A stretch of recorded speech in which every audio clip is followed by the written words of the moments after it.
Bienvenidos a la mesa de trabajo de Por el Imperio de la Ley, 10 menos cuarto de la mañana. Hoy el diálogo. Felicidades, doctor Miguel Fretes. Muchas gracias, gracias por tener la gentileza de invitarme nuevamente. Siempre es un gusto estar en PDS. Director de Derechos Humanos del Ministerio de la Defensa Pública. Hoy el diálogo 1 de agosto. Igual vamos a insistirle, Nati, a los 3 candidatos que pugnan por el Consejo de la Magistratura, ¿verdad? Incluso el doctor Paciel le dijo en media hora, ¿verdad? Acá nuestro invitado nos va a dispensar a hablar de repente si es que entran en línea. Por supuesto, claro que sí. Hoy es el día de los abogados y bueno, y los abogados estamos ávidos de conocer las propuestas, de ver un poco qué es lo que nos espera en estos 3 años de mandato, si es que ingresan al circuito del Consejo de la Magistratura. Doctor, te convocamos, te invitamos y accediste muy amablemente con relación a un posteo que hizo la ministra de la Defensa Pública, donde decía, mira que nosotros, en otras palabras obviamente, ya como institución desde el 2018 hasta la fecha ingresamos 243 casos o denuncias por torturas, donde están involucrados tanto agentes de la Policía Nacional como agentes penitenciarios. ¿Eso es así, doctor? Es así desde el año 2018 el Ministerio de la Defensa Pública está recabando datos en relación a los hechos que podrían configurar hechos de tortura, malos tratos, tratos crueles, inhumanos y degradantes. Y todo esto tiene un antecedente, si me permitís, quisiera un poco ilustrar al respecto. Sí. Si bien anteriormente, antes del 2012, los defensores públicos y defensoras públicas ya realizaban denuncias sobre hechos similares, no había un registro unificado de la defensa pública al respecto.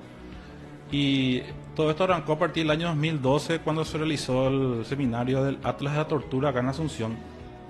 Y ahí en ese momento se había hablado del rol de los defensores públicos en relación a los hechos de tortura, ¿verdad? Y posteriormente eso tuvo como repercusión una reunión con el Mecanismo Nacional de Prevención de la Tortura, una reunión interinstitucional a los efectos de aunar esfuerzos, ¿verdad? Y ahí nació la idea de elaborar un formulario de registro de casos de tortura para ser utilizado por los defensores públicos. En ese sentido, posterior a esa reunión interinstitucional, se conformó una comisión del cual formaban parte 2 defensores públicos penales de la capital, quienes elaboraron el primer proyecto, sería el borrador del formulario de registro de casos de tortura, y lo empezaron a utilizar en forma experimental, ¿verdad? Y a la luz de los resultados positivos, entonces se aprobó ya en el mes de enero del año 2019 un formulario de registro de casos de tortura ya de uso obligatorio para todos los defensores públicos de los fueros penal adolescente y ejecución. Claro, porque justamente me llamaba la atención que tengan así bien registrados, tipo una base de datos tienen a partir de ese antecedente que nos estás contando, ¿verdad? Así Entonces es. podemos partir y decir, mira que desde el 2018 hasta la fecha nosotros tenemos 243 denuncias de hechos de tortura. Así es. De maltrato y tratos crueles o inhumanos cometidos por policías, cometidos por agentes penitenciarios, que justamente estamos hablando fuera del aire. Son casos 243. En los casos pueden estar involucrados un agente, 2, 3 o 5 agentes. O sea, no sabemos la cantidad de agentes que están del otro lado. Es así. ¿Y cuál es la información concreta? Porque lo que siempre tropieza a la ciudadanía, por más que el Ministerio Público se llena la boca en todos los casos de decir que son nuestros representantes o representantes de la ciudadanía, pero uno se va y quiere conocer la denuncia que realizó y le dice, usted no es parte, no te puedo dar mayor información. Pero ¿qué ustedes cotejaron, qué colectaron, qué información tienen del Ministerio Público con relación a estas 243 denuncias? Sí, como dijiste, si bien el Código Procesal Penal menciona que los denunciantes no son parte en el proceso penal, nosotros entendemos eso, pero de acuerdo a las recomendaciones internacionales, al Ministerio de la Defensa Pública le sugieren tener la base de datos como ya lo tenemos y también hacer un seguimiento de las denuncias. Pero más allá de conocer los nombres de las personas involucradas, nosotros lo que solemos hacer es pedir informes aproximadamente cada 6 meses, cada 4 meses, a los efectos de saber nada más que numéricamente cuál sería el avance de esas denuncias que nosotros presentamos, ¿verdad? Y a la fecha... ¿O no? Sí, hubo respuestas del Ministerio Público de la Unidad Especializada de Derechos Humanos y lo que tenemos formalmente es una sola imputación de esas 243 denuncias. Una imputación de... O sea, en uno de los casos se imputó. Se imputó. ¿Y quién fue el que le... ¿Quién te proveyó ese? ¿Qué fiscal fue el que proveyó? Nosotros siempre pedimos a través de la Defensoría Adjunta de Derechos la Humanos. Fiscalía Adjunta. De Derechos Humanos, sí. Ajá.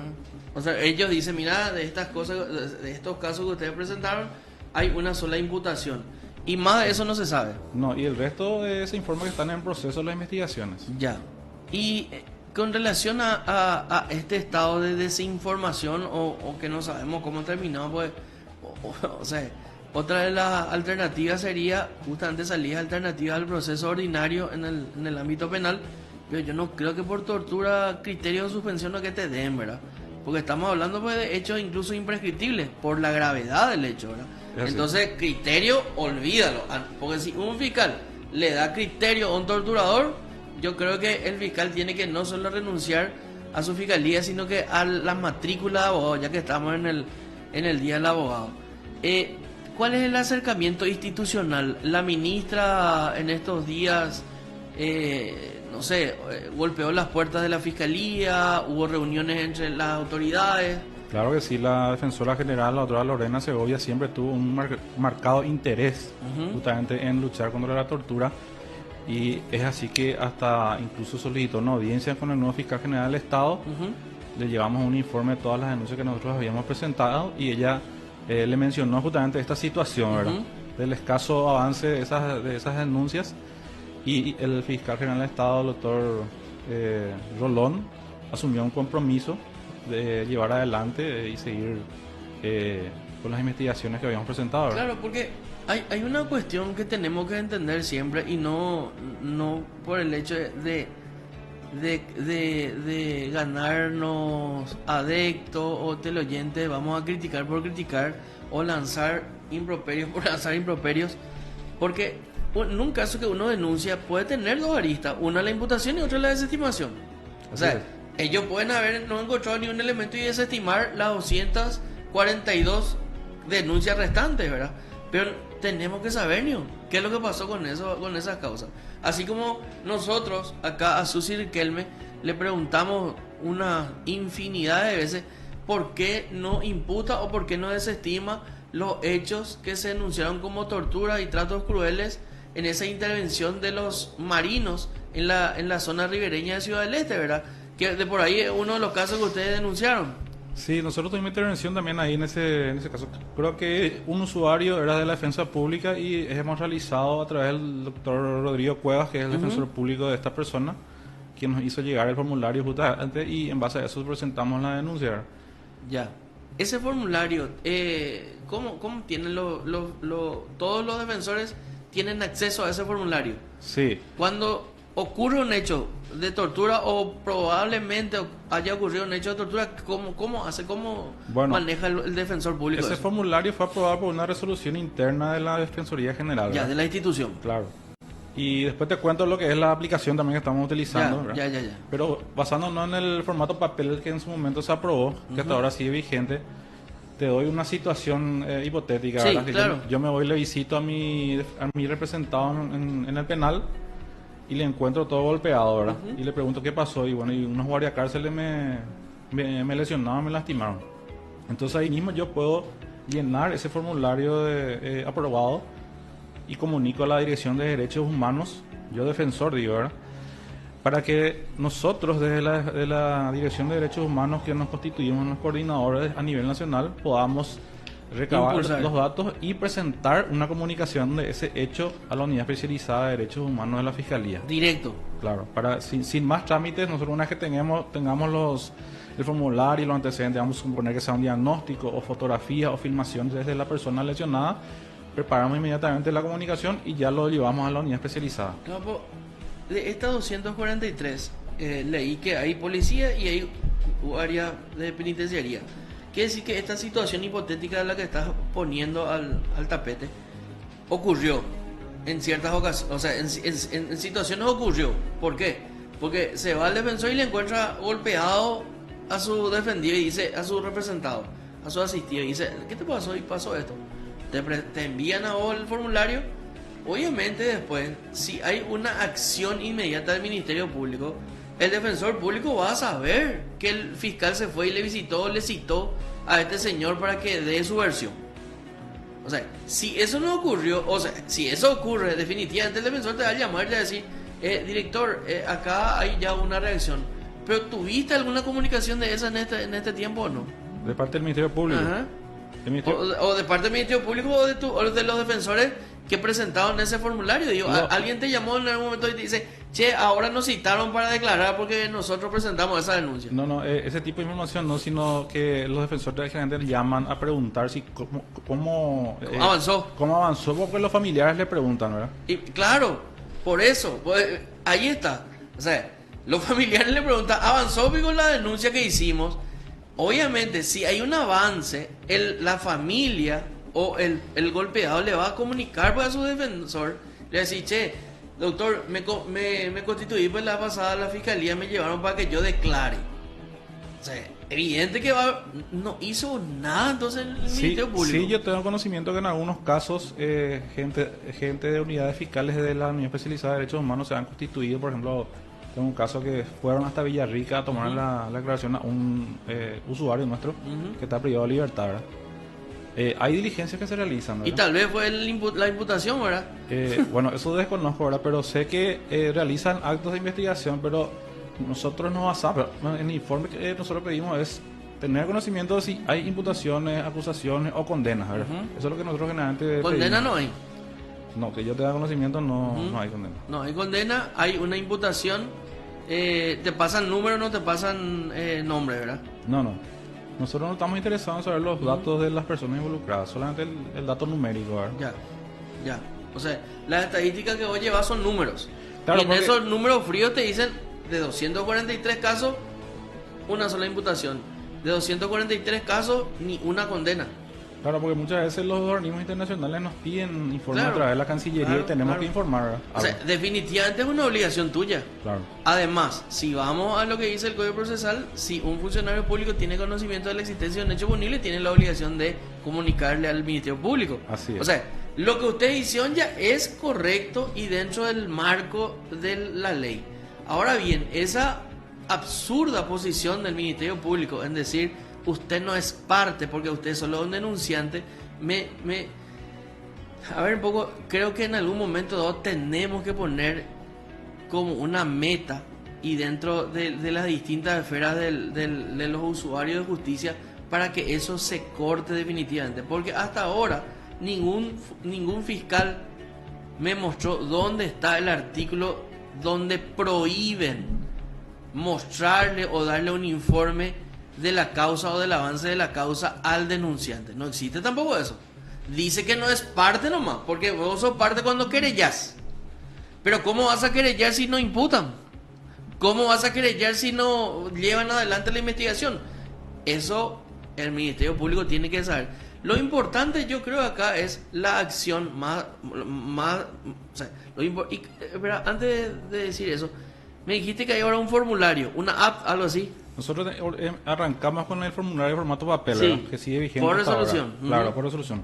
Posteriormente, en el mes de junio de 2019, se aprobó, se lanzó la aplicación que se llama Defensores PI, que es una aplicación para teléfonos móviles, tablet, incluso para ser utilizado en las computadoras de los defensores públicos, ¿verdad? Y tiene muchas ventajas eso porque sería el formulario de formato papel, pero en una aplicación, ¿verdad? Y si vos no tenés posibilidades de completar en formato papel, vos lo tenés en el teléfono, ¿verdad? Si es que- Completás en el teléfono. Claro. Podés hacerlo. Claro, podés hacer eso, entonces... Y si yo soy, ahora yo voy a ser el defensor. Yo me voy, encuentro que a Matthew le molieron a palo, a la pucha. Hija, fulano no trajimos, ninguno acá tiene el formulario entro en mi aplicación, ingreso a la aplicación y yo puedo hacer ahí Sí, la denuncia. levantar los datos. Cuando levanto directamente va a tu oficina. Va a la Dirección de Derechos Humanos. A la pucha, Eso es espectacular. En realidad eso es utilizar la herramienta, la buena utilización de herramientas digitales para el desenvolvimiento de la tarea. ¿Cómo vos te avisas que llegó eso ahí? A mí me llega un correo al correo interno. Institucional. Claro, el correo institucional, entonces alerta, abro y hay una denuncia nueva. Entonces yo entro en la página de defensores y ahí me doy cuenta que hay una denuncia cargada. Ya. Y empiezo a verificar, ahora sí, reúne todos los recaudos, porque a veces yo puedo devolver de repente si falta un número de cédula. Te falta un dato. Sí, entonces puedo devolver y me subsana eso el defensor y vuelve a enviarme, ¿verdad? Si está todo correcto, entonces yo ya directamente imprimo, hago nuestra comunicación por nota a Derechos Humanos y ya lo llevamos a la ¿Esa fiscalía. aplicación está solamente al servicio de los defensores penales o para todos los defensores? Para defensores penales, penal adolescente y ejecución penal. Ya. Y te cuento una novedad actualmente. Nosotros en el año pasado habíamos firmado un convenio con el Mecanismo Nacional de Prevención de la Tortura, el Ministerio de Justicia y nosotros, para que esta aplicación pueda ser utilizada por las 3 instituciones. O sea, yo cargo defensor y llega a los 3. Algo así. Cada uno va a tener su mecanismo de carga, ¿verdad? En la misma aplicación, ¿verdad? Ajá. Ah, ya. Cargo ya. yo, denuncio, carga el o sea mecanismo. que el mecanismo se entera de una tortura o de un posible hecho de tortura y carga Pueden dentro cargar. de su formato. Sí, entonces vamos a tener un sistema unificado nacional, pues. Porque ellos también suelen hacer Bueno, denuncias. pero digo nomás, carga al defensor público y le aparece también al mecanismo. Claro, le va a salir también a ellos el dato. A mí tampoco acá hizo. Para no ya. cargar doble. Para no cargar doble y para unificar. Claro. O sea, tener una sola versión, o sea, una sola lista de posibles hechos de tortura. Eso es fantástico. Claro, porque el día de mañana Pero se firmó, está eso en vigencia. Sí, en estos días, creo que fin de mes se lanza ya la nueva aplicación. Justamente estuvimos trabajando todo este lapso de tiempo con la gente del mecanismo. Sí, porque no es fácil ese tema de poner a punto las aplicaciones, ¿eh? No, se tuvo que tocar justamente para que puedan ingresar las otras instituciones. Por ¿verdad? eso. O sea, no es tan fácil. Está al servicio, pero uno tiene que construir eso. No Claro. hay que soplar esa botella. Entonces, las 3 instituciones van a tener un sistema unificado del listado de las posibles torturas. Claro. Ocurría en la penitenciaría. Claro. Ocurría en la penitenciaría. Y aparte de esa facilidad que decís de la utilización de la tecnología, a medida que el defensor público y ahora también la gente del mecanismo y el Ministerio de Justicia carguen, se va a ir formando una estadística personal o institucional, ¿verdad? Y en nuestro caso de cada defensor también en forma personal se va generando una estadística personal, ¿verdad? Y a nivel país, ¿verdad? Y otra muy interesante función es que se hace un mapa automáticamente, crea un mapa georreferenciado de los lugares donde más ocurrieron hechos. Vos tenés un mapa, vos como ciudadano podés entrar. Un mapa georreferenciado de dónde hay más tortura, en qué región. Claro, en qué regiones, ¿verdad? Y claro, porque eso sí que es más importante aún, ¿sabes por qué? Porque, o sea, como política estatal uno puede combatir ese tema. O sea, decir, mira, ¿por qué ocurre tanto en Alto Paraná este hecho? Y en Amambay, por ejemplo, 0 tortura. No existe acá tortura. Y en Pilar ahora apareció. Y del año 2022 que empezó a subir. ¿Por qué eso? O sea, te facilita a buscar el por qué existen ese tipo de conductas, ¿verdad? Es así. O sea, y de por ahí, no, pero espera, el comisario fulano estuvo en Alto Paraná en esos años. Y después el comisario fulano se le trasladó a Pilar.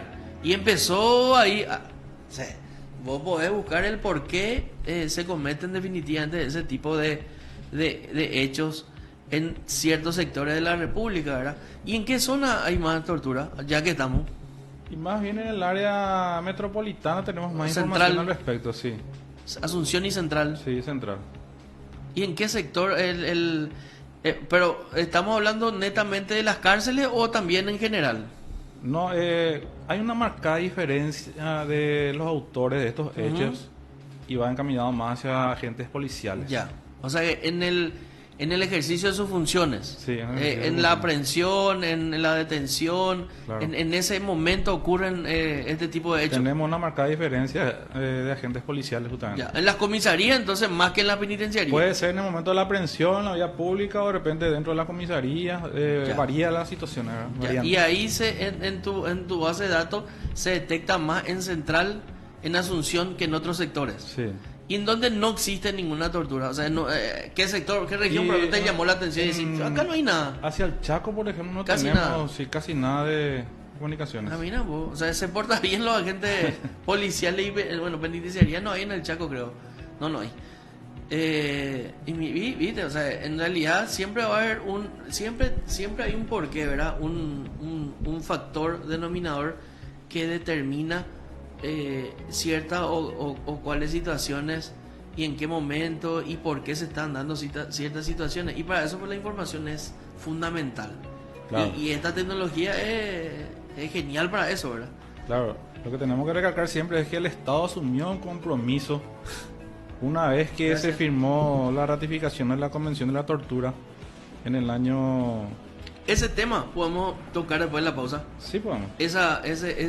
¿Por qué hablamos tanto de tortura y por qué el Paraguay siempre está con la espada de Damocles en la cabeza, ¿verdad? O sea, ¿qué es lo que nos obliga como Estado, aparte de nuestra Constitución, a cumplir con ciertas normas? Pausa y volvemos.